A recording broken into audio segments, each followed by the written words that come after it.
All right, so what we're looking at here, this is my KVcore contact management system. So many of you are going to wonder when you start your day, what exactly should I do on a day-to-day basis? Of course, we have some folks here that have already closed business, but we've got folks here who are working on their first deal or about to score their first deal. So that's very exciting. But in the meantime, you're going to want to know, what is the daily activity that I should do on a regular basis just to, keep myself busy because our industry it works on momentum. So I haven't met one person on this earth that's a real estate professional that just came out the gate and had deals fall into their lap. It's all about the following up. It's all about the following through, and it's all about the following back. So following up first, following through on what you say you're going to do for those clients, and then following back up with them in the future. So as EXP agents, we have access to this. You've probably seen some trainings offered with EXP, which are good trainings. I implore everybody here to make sure you are logged into one of our trainings that are offered from a corporate standpoint, because again, it's going to answer a lot of the questions that you're going to have, especially as you're a new agent. And I may find myself saying, hey, that was covered on XYZ training. Did you get a chance to tune into it? So it's very, very important on a weekly basis that you tune into the trainings offered corporately. But for this call, we're going to get more tactical on it because a lot of the trainings offered are, more slides and things of that nature. So as a EXP agent, the KVcore system is what you have access to. Now, what you see here is a fairly robust system because I have, a bunch of leads that I've generated over my career. And so every single day I have work that I can do that the KVcore system, because it kind of operates like an AI, it will tell you, call these people on a day-to-day basis. So if I go to my tab here, for example, where you see calls, it'll let me know who I should be reaching out to for the day. These individuals are random. There's no rhyme or reason to many of them, but these are just individuals that the system wants me to reach out to that I inputted at some point in time as a prospect. So where I got these leads from, I'm going to show you, everyone here, on how to find your own leads. But until you get to that point, I'm not going to be the agent that's going to tell you all to bug all of the people in your phone book or in your iPhone or Android.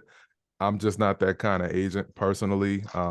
The folks that are within my ecosystem, I kind of want to I don't want them to think I'm only reaching out to them, especially if I hadn't talked to them in more than 6 months, and then I call out of the blue.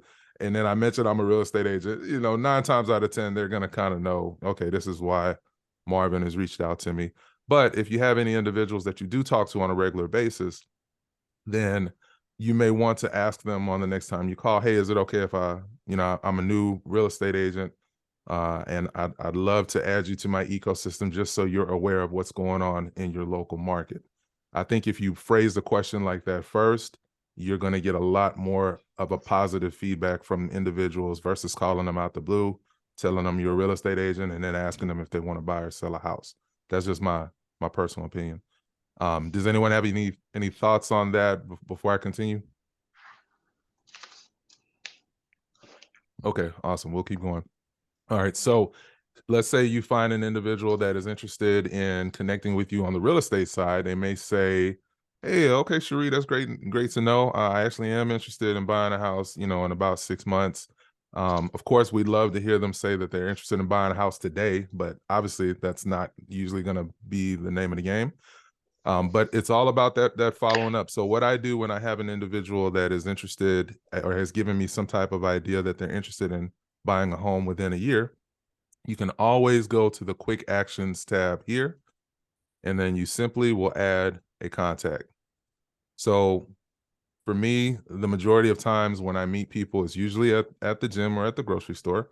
And I always try to just kind of have friendly conversation, whether it's helping them pick up a weight, helping them work their set, or if it's in the grocery store, asking the person, hey, do you know where I can find the bread? Just some kind of way to have genuine conversation with these individuals which will, at some point, if it makes sense to, lead to a real estate conversation. And so once that happens, I just enter them into my database here. I never save a person's phone number in my actual personal phone. It's all about putting that new individual's information into your CRM. So if you have an individual that says, they're interested in staying in touch about real estate, you can save them in your phone, that's fine. But whatever you put in your CRM is realistically what you're going to follow up on. So KVcore actually has a way that you can do this from the KVcore mobile app. If any of you don't have the KVcore mobile app, let me know and I'll share it in our WhatsApp group so you can save it in your phone. But this literally takes me, guys and gals, about 10 to 15 seconds to plug their information in. So Joe Schmo here is my sample person. I plug in their email, let's just say info@marvinoria.com. Their telephone number, we'll just say, 404-200-1234, not a real number. And then the KVcore system will ask you these questions here because, of course, when you're reaching out to individuals on the phone, you want to make sure that you have their permission to contact them. The reason being is because I'm going to show you all right now how I put every single new person that I meet on an automatic drip campaign. Because again, I'm just one person. So I honestly don't have the time to reach out to every single person, but they're not going to know that because when I put them on this drip campaign, they're going to get text messages from me as though I am actually reaching out to them. And the cool thing about KVcore is that when they respond to the drip campaign, it will automatically route to, my cell phone so I can answer whatever questions the drip campaign may have posed to them in real time. So they always think that they are talking to me on a regular basis, even when I'm not actually the one that sent that message. So that's the power of KVcore, y'all. If you try to get this CRM anywhere else, you're going to pay several $100s for it. But as EXP agents, you have access to this as part of your monthly technology fee. So of course, I'll just put in yes, yes, yes for everything here. I don't worry about the physical address. I don't worry about all of that unless you want to get into sending postcards out. But as newer agents and, agents like myself that we try to operate on a bit of a budget, it may be more advantageous to text them and stay in contact with them via text and email versus, trying to say, well, should I send them a postcard? No, don't get into all of that yet until, your business requires it.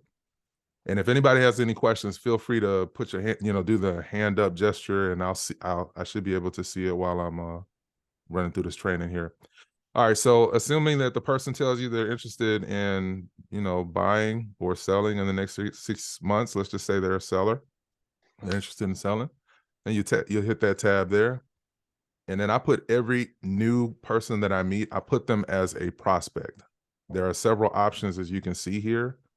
There's sphere, there's prospect, there's new lead, active lead, client, and contract. But every single new person I put as a prospect.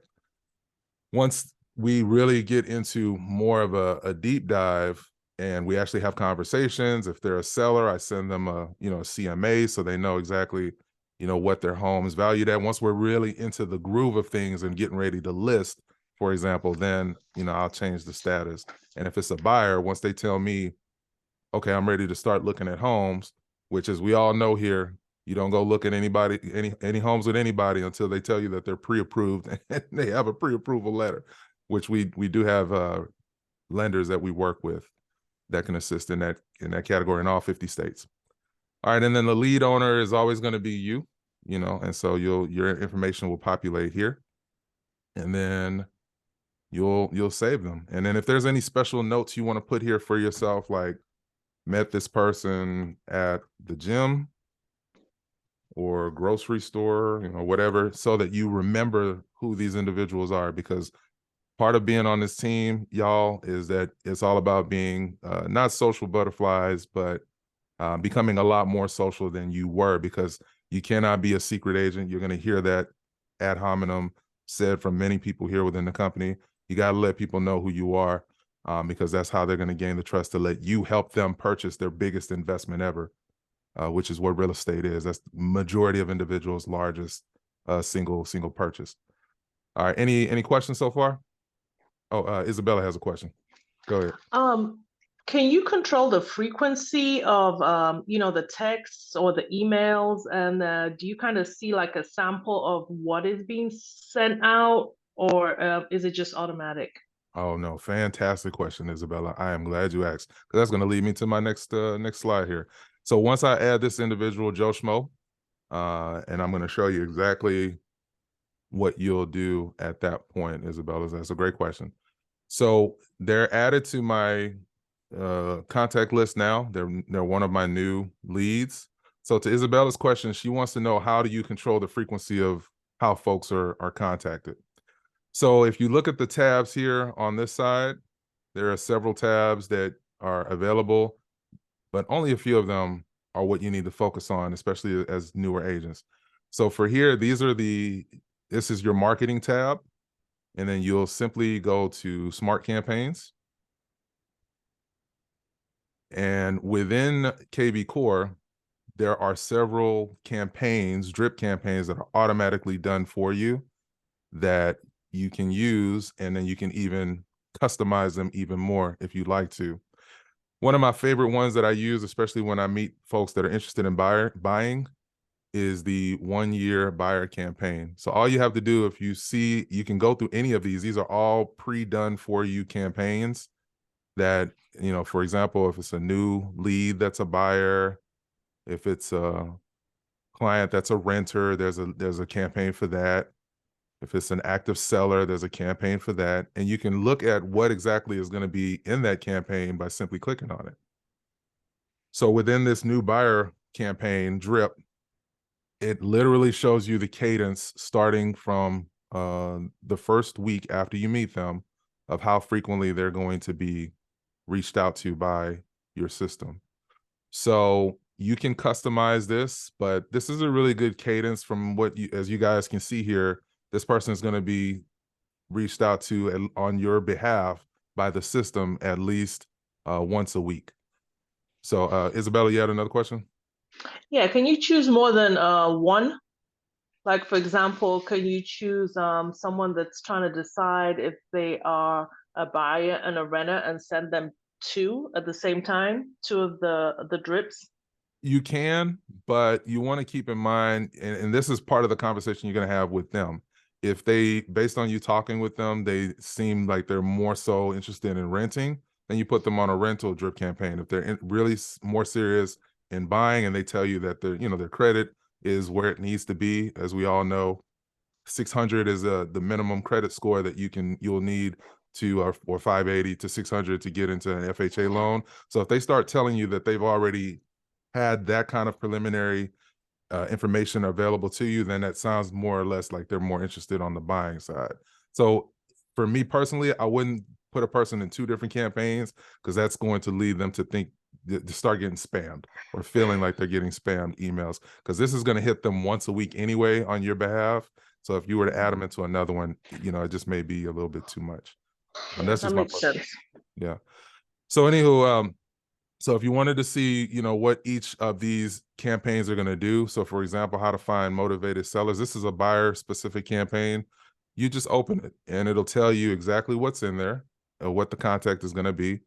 So this one says, hi, first name. And when it says first name, that means that the system's automatically going to put their name in there. This is just a quick tip to help you find properties with motivated sellers. If you go to my website, which your website here with EXP, your personal employee or realtor website automatically is going to pop in there. It's literally, and obviously this may or may not sound like how you sound, so you can edit it to make it sound more like your tone or how you talk. But this is a really good, as it is, breakdown of how a person can find, motivated sellers in their area. So if you literally, these are all just emails. So it won't start texting them until much later, but you'll know, because it'll automatically ping you that this person has been emailed once you keep up with them. So I like this campaign here first, because it's literally, if you get an individual that's just kind of like, yeah, I'm kind of interested, I just want to keep an eye on the market. I feel like prices are going to go down. Anything that gives you an indication that they're not ready right at this moment. This will, keep them top of mind, keep you top of mind for the next year. And obviously, when they reach out to you, if they start responding to some of these emails, for example, because you'll see the responses, then you can personally jump in if it's day 38 and they tell you, yeah, I'm actually kind of interested in looking at some real estate. I've been looking at homes on your website. Can we go look at some homes? Well, now this email here is the email that has gotten their attention, and then you can immediately respond to that email, because every email they're going to get is going to come from your EXP email address. So it's literally going to look like they got an email directly from you when they actually got the email from the KVcore system. So this is just one example of a good campaign that I personally like to use.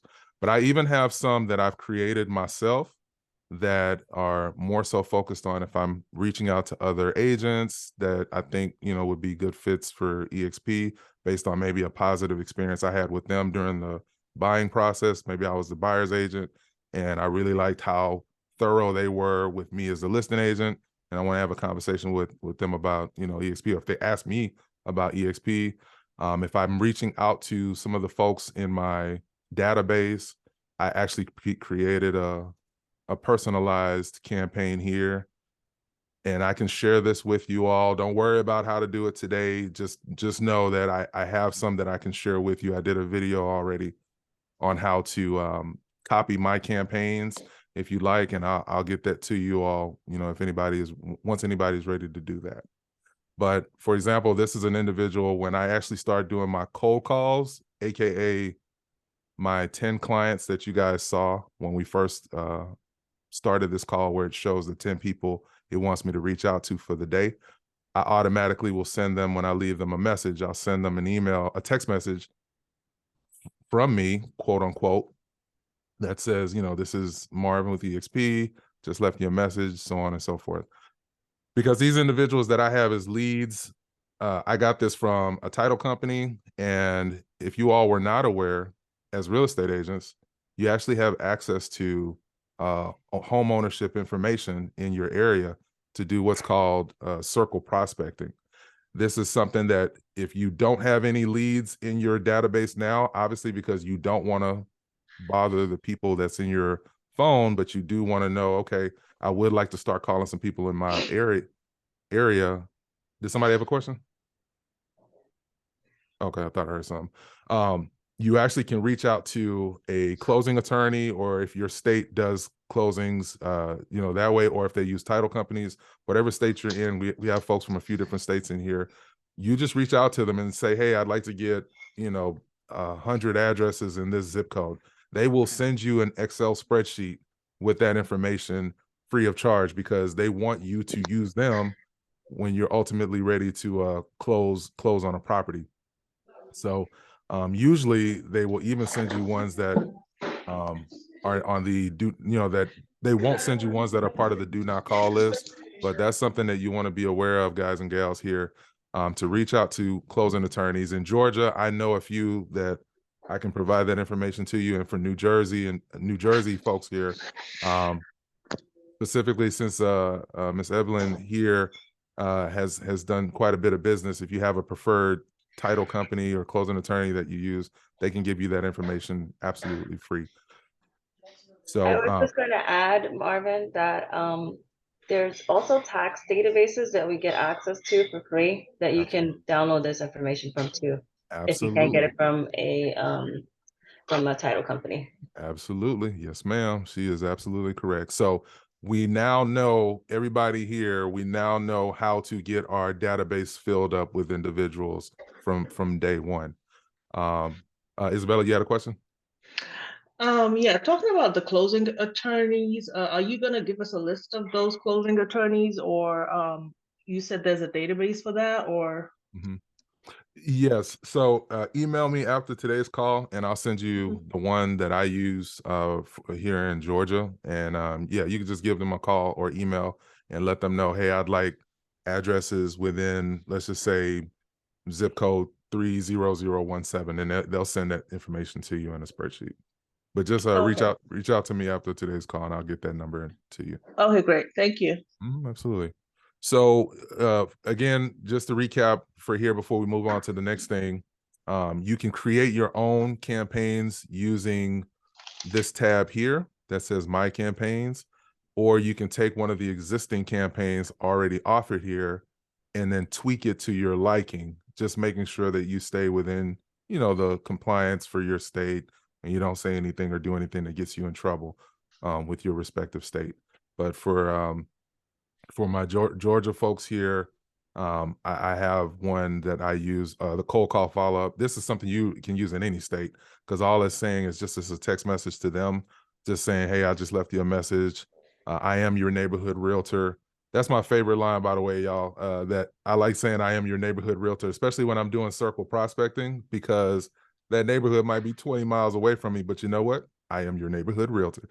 And the great thing is that when you get that spreadsheet of addresses, typically you can see the subdivision if there are subdivisions in your city or state. You can see the subdivision or the neighborhood or the cross street or whatever that you can tie yourself into. Say, yeah, I cover, the Park Green subdivision or whatever the case is, because you're licensed in that entire state. So you are technically everyone's neighborhood realtor. Cherie, you had a question?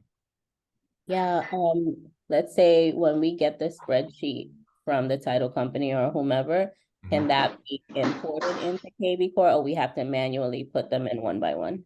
No, ma'am. That's another cool thing about KVcore is that they do offer free bulk uploading services. And because for me, I have over 15,000 leads.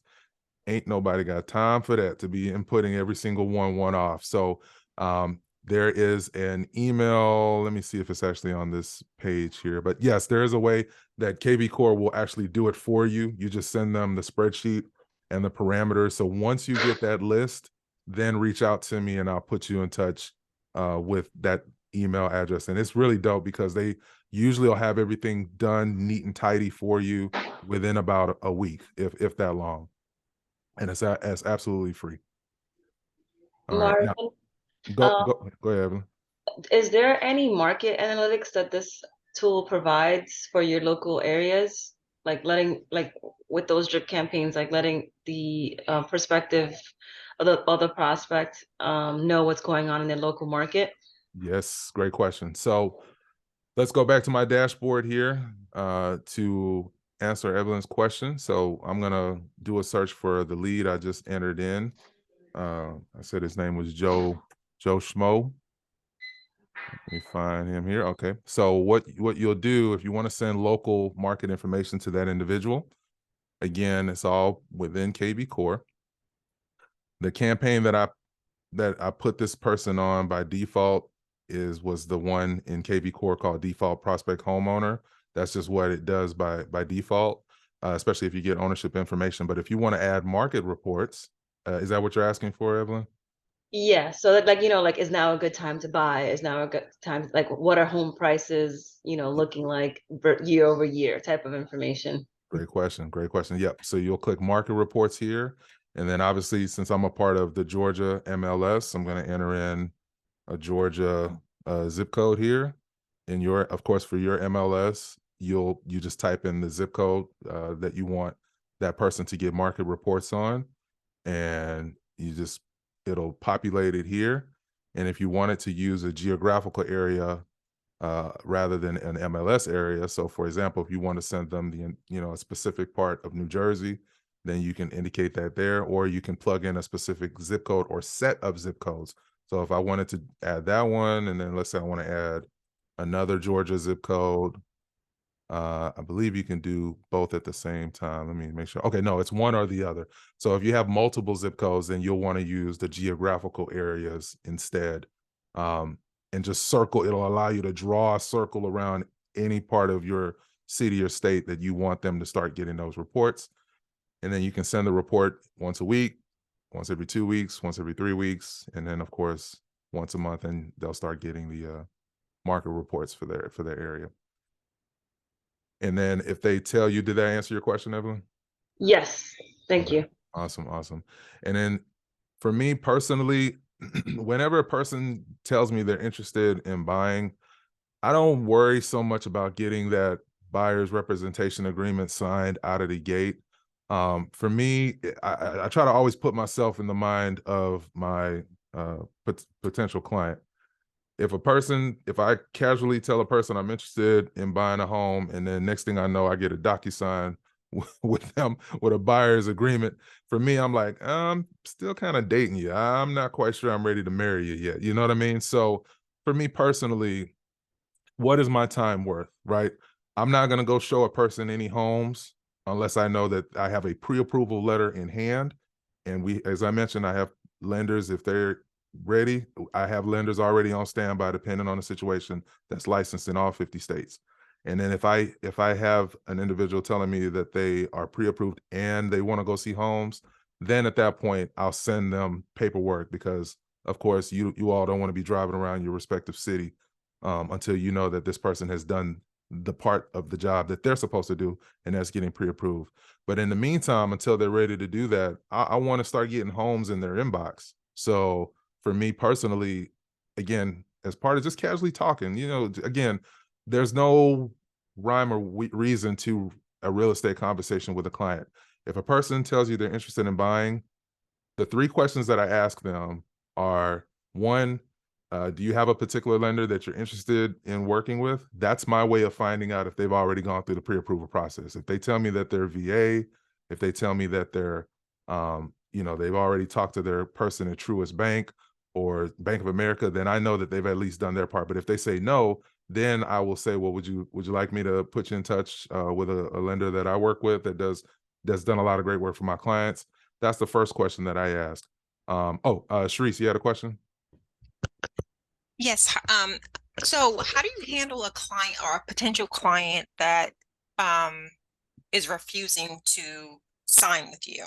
So I came across 2 that one that was claimed that they were pre-approved but would not provide the letter.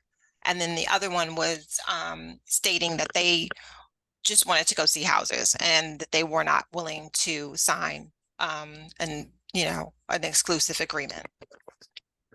So the way that I approach it is just like this. I meet a person and they're very, very vague about common sense areas of their life that one would want to know about for your own personal safety. That's a red flag, right? So the way that I would approach that is, we're here in the state of Georgia or the state of New Jersey, wherever you are, or the state of Texas. In order to show homes, I have to have a buyer's representation agreement on file to protect you and protect me in this process. I also have to have a pre-approval on file, because a lot of sellers agents or listing agents, before they allow me to schedule a showing, they're going to want to see a copy of the pre-approval letter, just so they know that the client is in a position to buy. These are all things that if anybody gives you pushback on that, they're not serious about buying their home by you framing it those 2 ways. For pre-approvals, the listing agent requires it in order to show the home, which in most cases they do. When I go show a home to a client, typically the listing agent wants to see that pre-approval letter before they'll approve me to show it. So you're not lying to them. And for the representation, you let them know in the state of your state, a buyer's representation agreement has to be on file in order to show that home. And it's simple as that. And if they give you pushback, again, when you're comfortable, because I had a situation like that too. I had a gentleman who was relocating from California to Georgia, and I wasted y'all a good year on this individual because I thought that they were, they were ready to buy. And when it came time because it was a gentleman whose daughter was moving to Georgia, he's like, yeah, I got all this money, and they tell you all this stuff to make you feel like they really have what they say they have. But when it came time to actually go show homes, all of a sudden he didn't want to sign the representation agreement, which would have required me to have a copy of their ID. And he didn't want to provide me a pre-approval. He was like, well, I got money. I don't need to get a pre-approval. I'm going to pay cash for it. And for me, I'm like, okay, well, if you've got money and you're not looking to finance, well, I do need to see proof of funds. It could be a bank statement. You can black out your account number. You can black out all of the identifying information. But I do need to see something to show the seller's agent. So that's how I'd frame it. I hope I answered your question. You did. So do you just remove them from KVcore if you've done all that? No, so great question. So as it relates to when to remove a person, let them remove themselves. If they are maybe at that point in time they weren't comfortable providing you that information, but still send them the information they need. And when they're ready, to provide that information, they might be on the run. Who knows? They might be on witness protection. I don't know, but ultimately, when they're ready, they'll get that information to you. If not, you still have them on a campaign so that they are still able to get the information that they need. So we covered how to get market reports to them. Oh, so yes. So I was saying before, even if they don't sign a representation agreement with them, go ahead and still send them homes.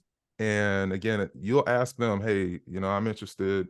If they tell you, they're interested in a home, you just start taking mental notes. If it's a 2-bedroom, if it's a duplex, if it's whatever they're looking for, you'll want to get that information plugged into your CRM. The same time you put their information in your CRM, you'll start to put their search parameters in there, because they'll appreciate you for being proactive and sending them homes that are within what they talked about. So for example, if it's a client who they're and their significant other just had a baby, well, now, and they live in a 1-bedroom or whatever, well, now they're going to need to upgrade.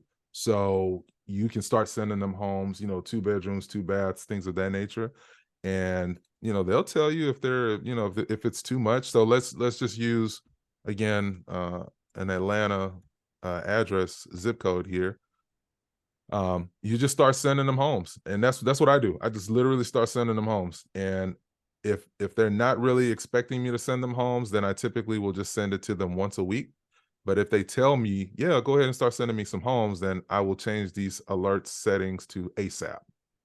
Daily, we'll send it to them once a day, but I want them to see if it's something within what they are interested in.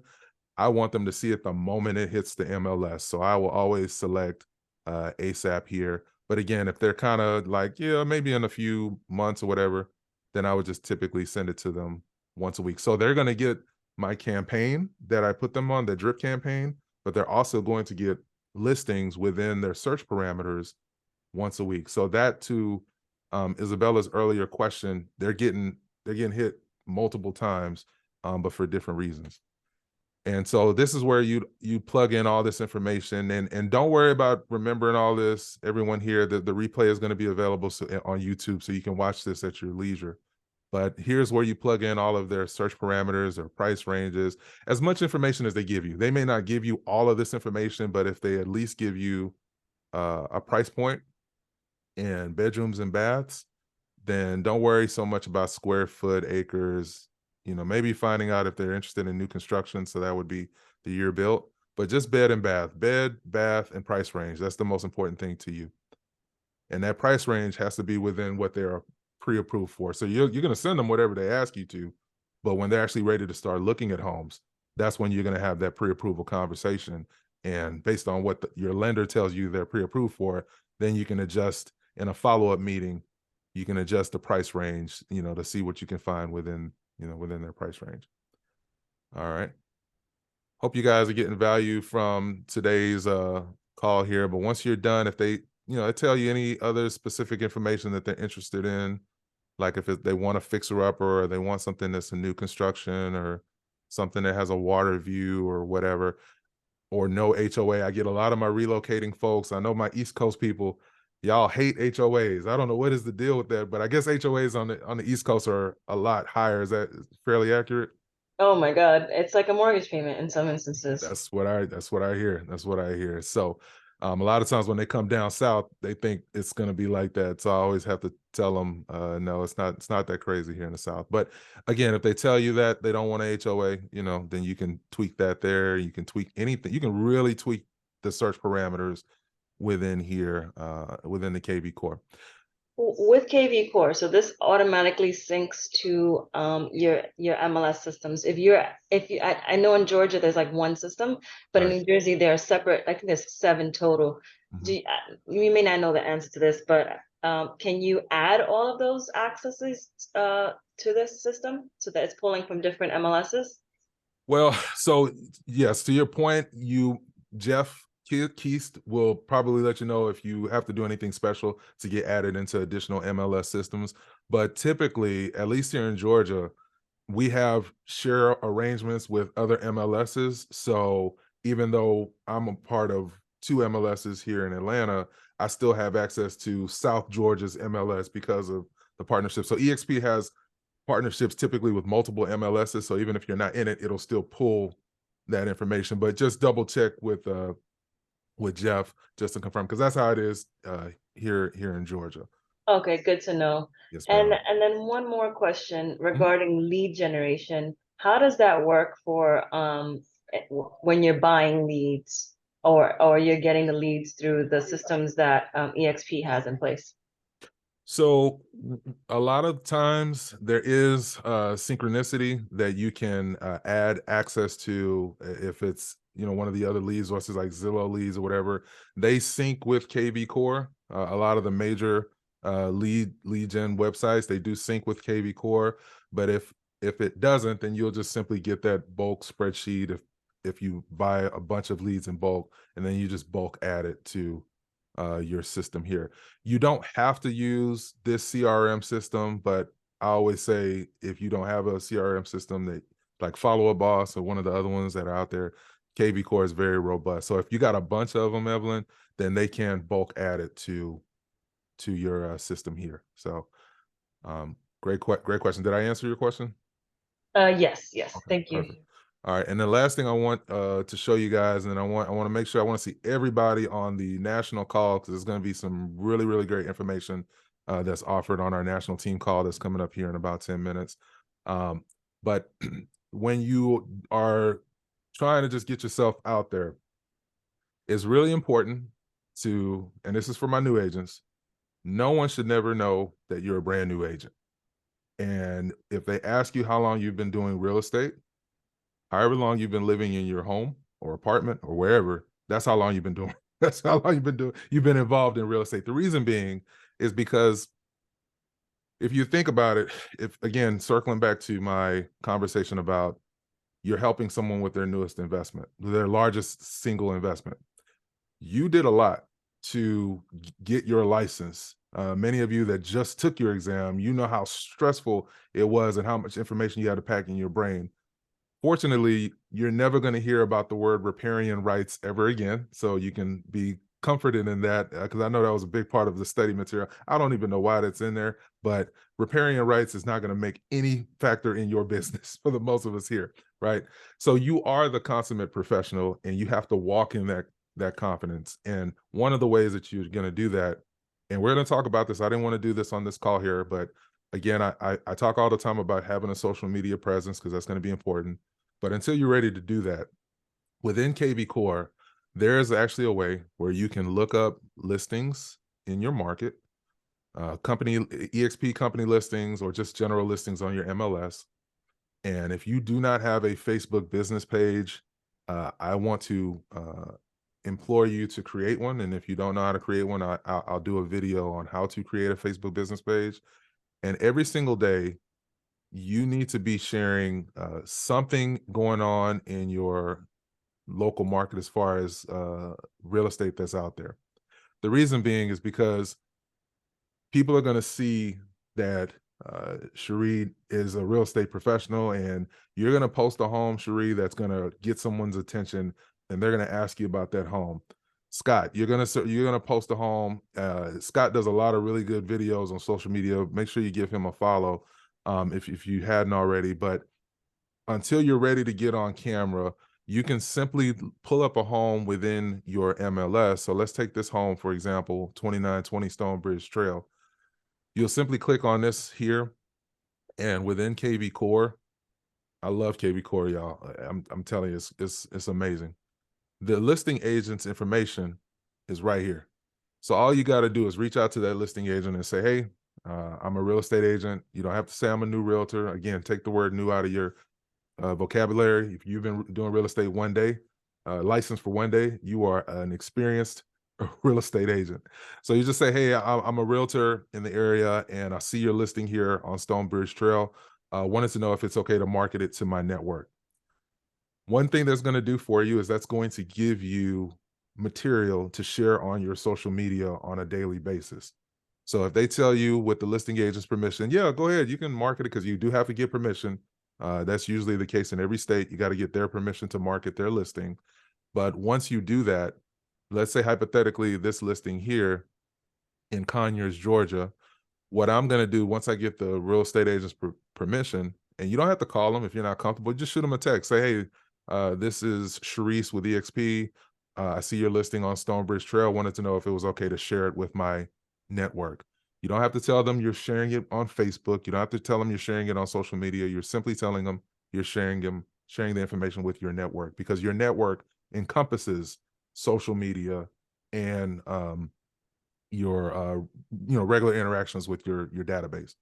So once they tell you that it's cool, you can click more actions here, and then you can click post to Facebook, post to Twitter, post to Craigslist, post to Pinterest, wherever.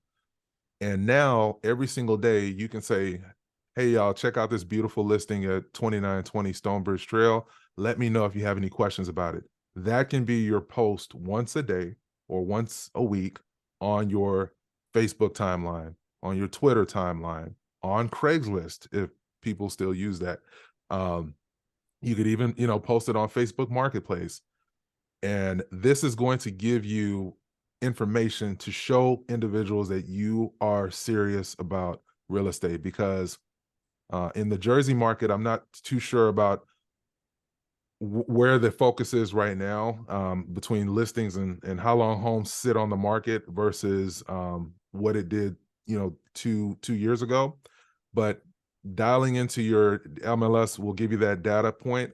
But we do know that, buyers are definitely keeping their eye on the pulse to see, when are interest rates going to get to a point to where they're able to afford to buy that house. So just giving them consistent information about different homes in and around your city is going to fill up your timeline, and you can give some insight on a particular listing, why you like this home. Check out the beautiful red brick, on this particular listing. You just come up with something every single day to fill up your social media.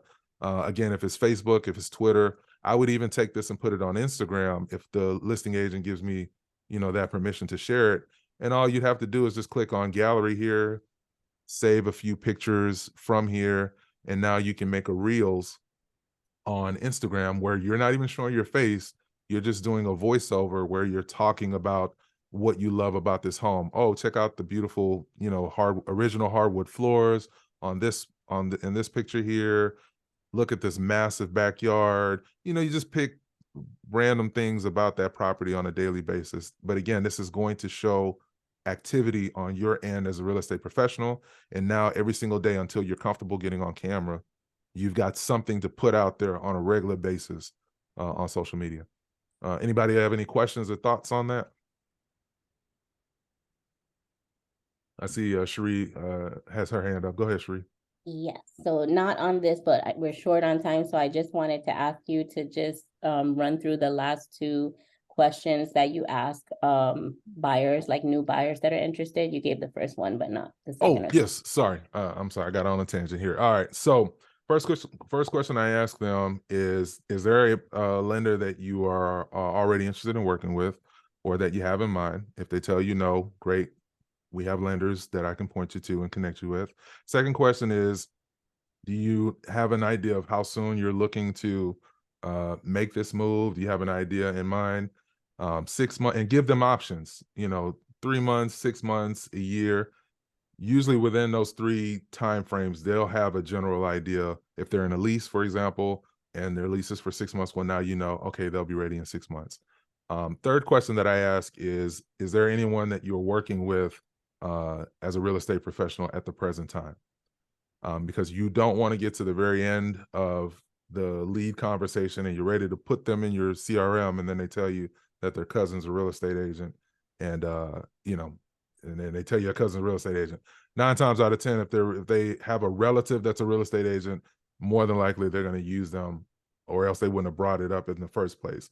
But if they tell you, no, I don't, well, now you know that this is someone that has not found anyone, so you can be that person to become their go-to person going forward. And you just, with that last question, legally, you have to ask that anyway, because you cannot engage someone who's actively represented by someone else.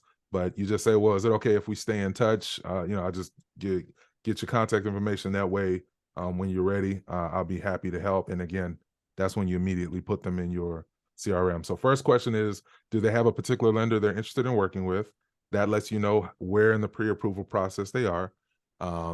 Number two is, do they have an idea of what kind of home they're interested in, which is the bedrooms, bathrooms, square footage question.